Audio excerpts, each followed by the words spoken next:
Bismillahirrahmanirrahim. Assalamualaikum warahmatullahi wabarakatuh. Hari ini kita akan belajar mengenai early mobilisasi post-operasi atau mobilisasi dini pasca operasi.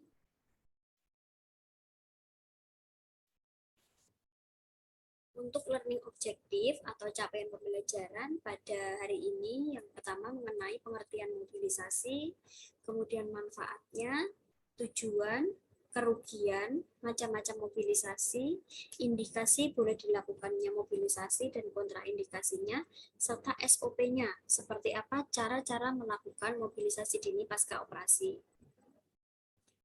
Untuk mobilisasi itu sendiri merupakan suatu pergerakan dan perpindahan posisi pasien atau adanya kegiatan yang dilakukan pasien setelah beberapa jam pasien tersebut operasi.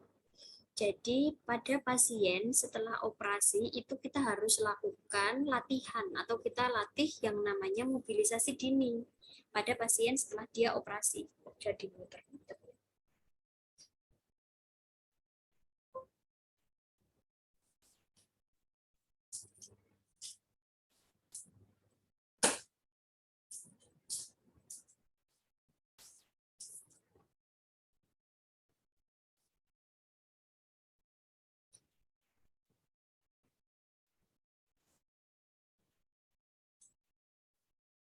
Baik, Bismillahirrahmanirrahim. Assalamualaikum warahmatullahi wabarakatuh. Hari ini kita akan belajar mengenai early mobilisasi post-operasi atau mobilisasi dini pasca operasi. Untuk learning objektifnya atau capaian pembelajarannya, mahasiswa mampu mengetahui mengenai pengertian mobilisasi, manfaat mobilisasi, tujuan mobilisasi, kerugian, macam-macam mobilisasi, indikasi dan kontraindikasi, serta SOP, seperti apa cara melakukan mobilisasi dini pasca operasi. Untuk pengertiannya, mobilisasi dini pasca operasi merupakan suatu pergerakan dan perpindahan posisi pasien atau adanya kegiatan yang dilakukan pasien setelah beberapa jam operasi. Nah, jadi pada pasien setelah dia melakukan operasi, kita harus latih yang namanya mobilisasi atau pergerakan dini setelah dia menjalani operasi, kayak gitu. Untuk tujuannya dari early mobilisasi post-operasi itu sendiri, yang pertama adalah mempertahankan fungsi tubuh. Pada pasien setelah dia menjalani operasi, tentu dia setelah menjalani proses pembiusan. Jadi kan fungsi tubuh itu habis berhenti. Jadi kita harus latih untuk mengembalikan fungsi tubuhnya itu. Jadi supaya dia dapat berfungsi seperti semula, sama seperti sebelum dia melakukan operasi. Jadi ini istilahnya seperti kita mengembalikan, seperti itu. Kemudian memperlancar peredaran darah, memperbaiki pernafasan pasien. Jadi pernafasannya akan menjadi lebih baik setelah kita ajarkan mobilisasi dini. Nanti akan ada tahap relaksasinya, pernafasan yang benar seperti apa. Kemudian mempertahankan kekuatan otot, memperlancar BAB dan BAK, serta memenuhi kebutuhan gerak harian pasien itu sendiri. Untuk macam-macam dari mobilisasi itu sendiri, ada mobilisasi aktif dan pasif. Di sini kalau teman-teman sudah pernah mempelajari mengenai ROM atau range of motion, tentu tahu ya, yang pasif itu seperti apa, yang aktif seperti apa. Kalau pasif itu mobilisasi yang sepenuhnya dilakukan pasien dengan bantuan tenaga kesehatan ataupun bantuan keluarga. Sedangkan kalau yang mobilisasi aktif itu pasien mampu melakukan sendiri tanpa adanya bantuan dari orang lain. Nah, ini untuk beberapa manfaat dari mobilisasi dini pasca operasi. Yang pertama, penderita merasa lebih sehat dan kuat dengan early ambulation atau mobilisasi dini pasca operasi. Karena kita melatihnya bertahap. Dan pasien juga di sini tidak kaget. Kalau misalnya pasien tidak kita latih mobilisasi dini, kemudian pasien sudah 3 hari di rumah sakit, kalau kondisinya sudah membaik, kan dia boleh pulang. Kalau misal kita tidak latih sebelumnya mobilisasi dini, tentu dia akan kaget. Yang awalnya hanya tiduran di tempat tidur, kemudian dia akan bergerak. Nanti ini bisa memunculkan komplikasi, misal pasien pusing sehingga kondisinya tidak lebih baik, tetapi malah muncul keluhan lain kayak gitu. Kemudian yang kedua, dengan bergerak otot-otot perut dan panggul akan kembali normal karena dia berfungsi seperti semula, tidak hanya di atas tempat tidur. Kemudian mengurangi rasa sakit, mempercepat kesembuhan, terutama penutupan luka jahitan. Nah, di sini pada pasien yang kita latih mobilisasi itu dia tentu rasa sakitnya akan teralihkan dan dia kesembuhannya juga akan cepat karena dia tidak hanya diam saja, ada pergerakan kayak gitu. Terutama penutupan luka jahitan. Jadi di SOP atau di tahapan-tahapan dari early mobilisasi ini nanti akan ada di mana caranya kita latih pasien untuk melihat keeratan atau kerapatan dari jahitan itu sendiri. Nanti ada latihannya. Kemudian dengan tadi kita latih bergerak akan merangsang peristaltik usus kembali normal. Nah, teman-teman tentu tahu ya kalau semisal pasien yang boleh misalnya makan setelah operasi itu kan salah satu indikasi yang paling gampang kita edukasikan kepada pasien adalah setelah pasien kentut. Nah, kenapa kayak gitu? Karena kalau pasien itu kentut, secara otomatis peristaltik ususnya itu sudah berfungsi. Kalau sudah berfungsi berarti dia sudah boleh makan. Karena kalau bius itu kan menghentikan segala aktivitas tubuh. Jadi kan tadi pas operasi itu kan peristaltiknya dia tidak bergerak, tidak ada pergerakan. Makanya pasien tidak sadar dan tidak boleh ada makanan masuk sebelum kembalinya peristaltik usus. Kayak gitu. Kemudian aktivitas ini juga membantu mempercepat organ tubuh bekerja seperti semula. Nah, ini yang saya bilang tadi. Kemudian mencegah terjadinya trombosis dan tromboemboli. Nah, trombosis atau tromboemboli ini kan merupakan adanya udara ataupun plak di pembuluh darah yang akhirnya akan menghalangi peredaran darah, jadi tidak lancar. Kalau semisal terjadi trombosis dan tromboemboli, kemudian yang tidak lancar adalah di bagian peredaran darah otak, kemudian dia bisa pecah. Kalau di otak itu bisa menimbulkan stroke seperti itu. Jadi kita juga melihat ke arah sana ya, jadi melihat ke arah komplikasi untuk apabila tidak kita latih yang namanya mobilisasi dini kayak gitu. Nah, ini untuk kerugiannya. Yang pertama, kalau dia tidak melakukan mobilisasi, penyembuhan lukanya lama karena dia cuma diam aja, nggak kita latih. Kemudian menambah rasa sakit karena dia fokus pada rasa sakitnya kalau tidak ada latihan apa-apa. Kemudian badan menjadi pegal dan kaku. Kemudian kulit menjadi lecet dan luka. Kalau semisal dia diam di tempat tidur, ada bagian tempat tidur itu yang menonjol, seperti bagian belakang, punggung, kayak gini. Kalau semisal dia hanya tiduran sepanjang hari, selama berhari-hari, secara otomatis kan tertekan. Itu bisa menimbulkan luka, atau biasa disebut kalau pasien DM nih misalnya itu dekubitus. Kemudian memperlama perawatan di rumah sakit. Ya, karena dia kan hanya diam saja, tidak ada pergerakan sama sekali, sehingga dia merasa sakit terus. Nah, ini tidak semua pasien pasca operasi itu boleh dilakukan mobilisasi. Indikasi untuk dia boleh melakukan mobilisasi itu contohnya adalah pasien post seksio cesarea atau post SC. Itu boleh kita lakukan mobilisasi. Kemudian pos pengobatan kompresi lumbal atau operasi lumbal. Kemudian pasca serangan stroke nih, contoh lain selain pasca operasi. Stroke itu juga bagus dilatih dengan tadi mobilisasi. Kemudian post operasi kolostomi, ada laparostomi, ada juga appendiktomi, itu juga boleh dilakukan. Dengan syarat pasien tidak ada keluhan yang tidak memungkinkan, misal pasien pusing atau pasien dengan hipertensi yang tidak terkontrol. Nah, kontraindikasi. Kapan pasien tersebut tidak boleh melakukan mobilisasi? Contohnya adalah pada pasien yang menderita AMI atau akut miokard infarct. Kemudian disritmia jantung, shock sepsis, KEK, kayak gitu. Jadi pada pasien jantung itu dia mudah lelah. Bahkan ada beberapa kondisi yang menyebabkan dia itu hanya diam di tempat tidur, tapi dia merasa lelah. Nah itu pada pasien jantung. Sehingga perlu kita perhatikan ya, kondisi selain pasca operasi itu apakah ada penyakit lain yang menyertai pasien ini. Tetapi kalau pada tidak semua pasien jantung tidak boleh dilakukan ya. Kalau semisal dia masih memungkinkan, bisa kita latih. Tetapi kita hanya boleh melakukan yang di tempat tidur, seperti itu. Jangan nanti pasien pos operasi pasang ring jantung dilatih mobilisasi dini, itu nggak pas. Jadi harus disesuaikan dengan kondisi pasien. Nah, untuk mobilisasi ini juga ada tahap-tahapnya. Yang pertama 6-10 jam pasca operasi. Itu kita mulai dengan melatih menggerakkan bagian ekstremitas terlebih dahulu. Kemudian 24-48 jam ini mulai meningkat nih. Ini mulai kita latih untuk batuk. Batuk itu untuk mengecek kerekatan jahitan.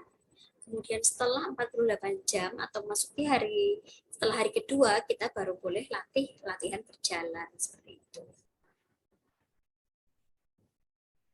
Yang pertama untuk 6-10 jam, itu yang pertama kita lakukan kalau semisal kita mau mengajarkan mobilisasi dini adalah validasi kondisi pasien. Apakah pasien pusing, apakah ada pasien keluhan mual muntah, dan lain sebagainya.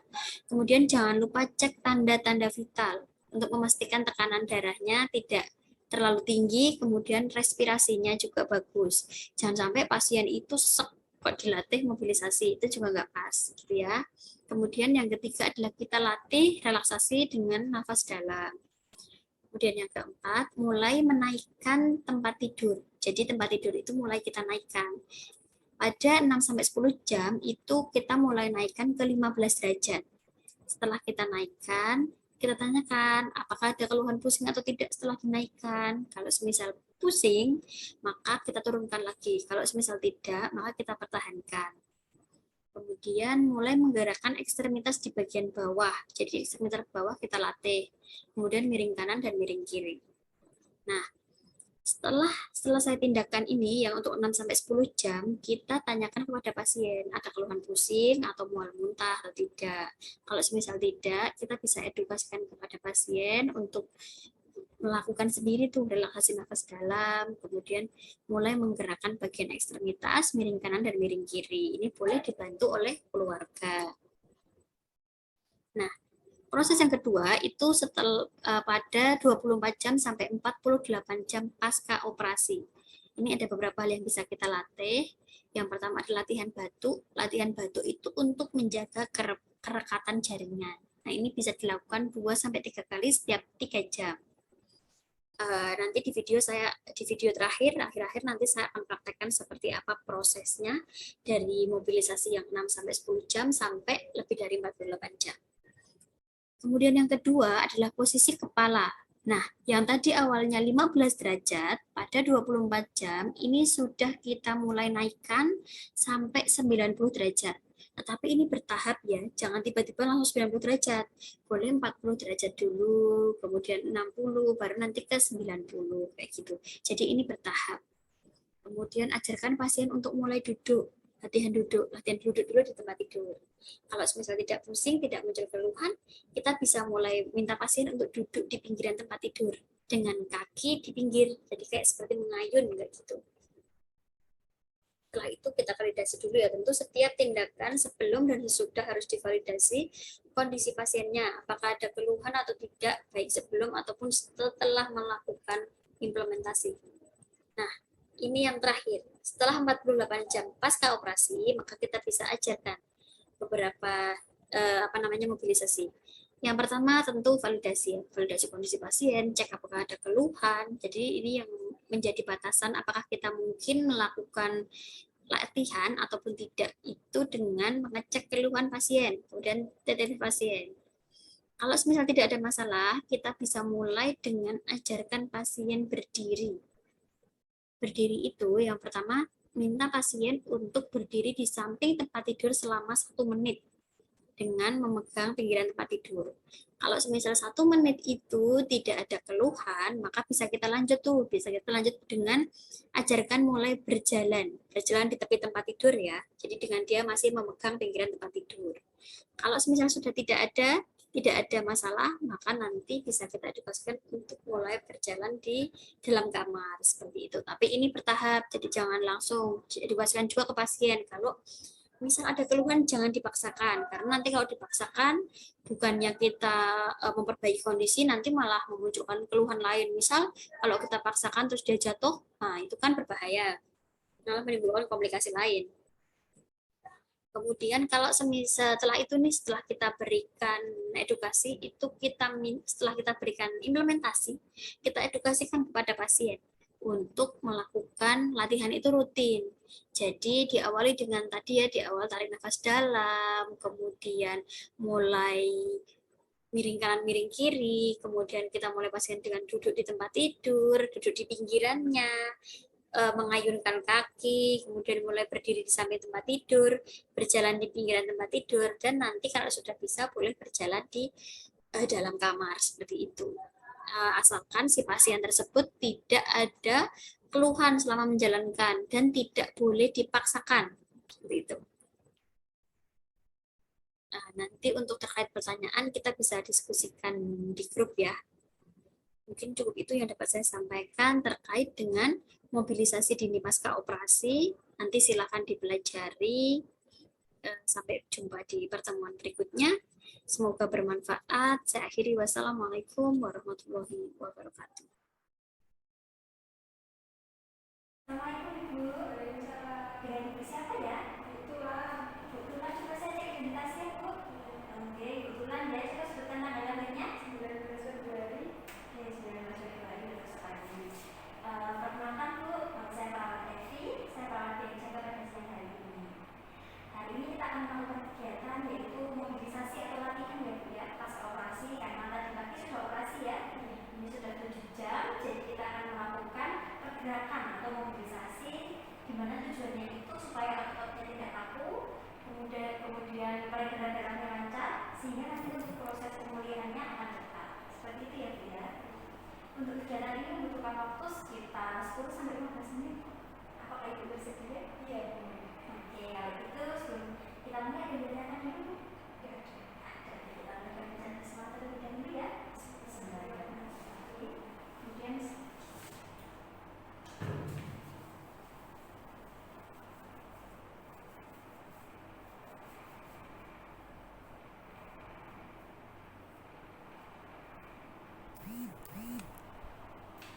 hari ini keadaannya gimana Bu kondisinya?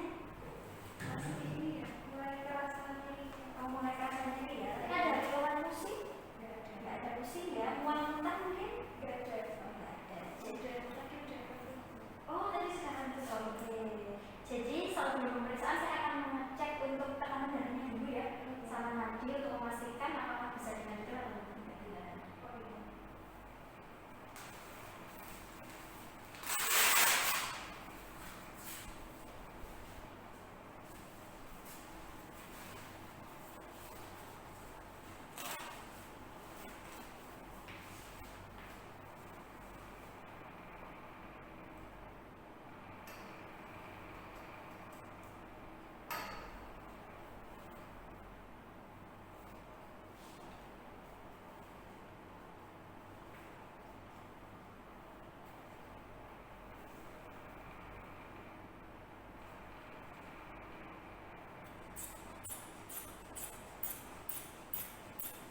Kalau sudah, terus kita lanjutkan dengan latihan gerak di bagian tangan atas dan kaki bawah. Saya bantu ya, ya. Coba kayak gini, bisa nggak? Kemudian ini memutar ya. Ini memutar. Oke, ada rasa kayak ngaku kebas gitu enggak? Enggak ya. Nanti kalau ini dilakukan terus-menerus supaya nanti lebih dekat ototnya, kemudian tidak terjadi kelemahan, biar cepat nanti sembuhnya. Oke, kalau sudah panas, kemudian bisa bagian yang ini coba digerakkan sedikit saja. Sudah bisa ya.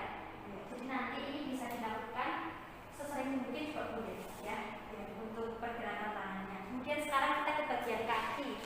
Pergerakan bukan ini dulu. Masih agak kaku. Oke, saya bantu ya. Maaf ya. Kemudian ini nanti digerakannya memutar ya, Bu ya.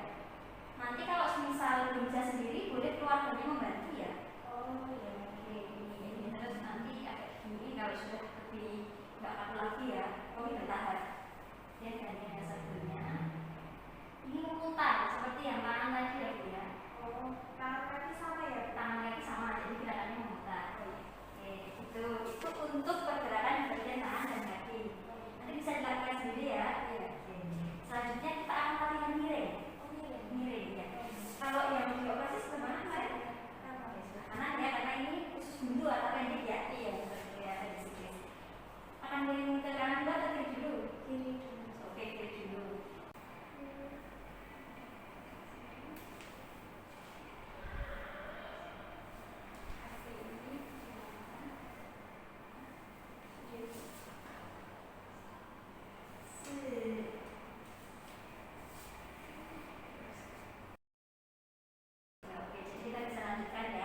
Untuk yang sekarang kita akan latihan batuk. Nah, jadi latihan batuk itu untuk mengecek dari kerapatan dari jahitannya. Jadi nanti pas batuk itu kita akan mengecek apakah jahitannya itu bagus atau tidak di luka operasi itu. Oke. Untuk caranya sendiri, yang saya contohkan dulu ya. Jadi kita tarik nafas, berjalan dulu, kemudian kita tahan, kemudian pas mengeluarkan itu sambil kita batukkan. Seperti ini misalnya. Untuk kekuatan batuknya itu nanti bisa sedang dulu, jadi pelan-pelan batuknya. Kemudian nanti kalau dirasa atau tidak ada keluhan, nah bisa lebih kerasa batuknya. Ya. Untuk latihan batuk ini nanti ibu bisa lakukan 2-3 kali setiap 3 jam. Jadi setiap 3 jam ibu latihan batuk, setiap 3 jam ibu latihan batuk, gitu ya. Jangan terlalu sering. Kita silakan sekarang. Gimana Bu rasanya? Enggak kerasa ya, tapi nggak ada kalau nyeri banget gitu enggak ya? Oke, bisa lanjutkan. Sekarang saya akan meninggikan tempat tidurnya ya. Oke, baik, betulan. Jadi ini sudah posisi 90 derajat ya, atau posisi tegak lurus. Kalau sandaran kayak gitu pusing nggak? Enggak pusing ya, tapi ini agak lempatan, tapi nggak terlalu pusing ya. Oke, nggak apa-apa. Jadi kalau misalnya pusing, coba sekarang ibu duduk tanpa sandaran. Kan ini sandaran, ibu nggak pusing kan? Oke, terus sekarang coba nggak usah sandaran. Coba, saya ambil bantalnya ya. Oke.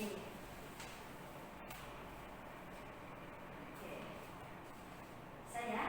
Oke, jadi nanti bertahap ya. Nanti boleh bisa sandaran dulu, kemudian kalau dirasa memang sudah bisa duduk, bisa latihan duduk kayak gini. Oke, setelah latihan duduk, kita bisa lanjutkan Bu? Bisa. Oke, nggak pusing ya? Enggak. Kita lanjutkan sekarang ibu duduk di pinggir tempat tidur. Jadi kakinya di bawah. Nah, coba saya bantu. Pelan. Oke. Nah. Oke, kakinya boleh nanti sambil gerak-gerakan ya. Gini. Ya benar. Sambil mengayun-ayun gitu. Nggak pusing ya Bu ya? Ya. Oke, berarti bagus sekali ya untuk progresnya. Ini sudah pasca operasi 24 jam, sudah bisa duduk di samping tempat tidur, kemudian kakinya di bawah. Nanti kalau misal ada pusing atau apa boleh diminta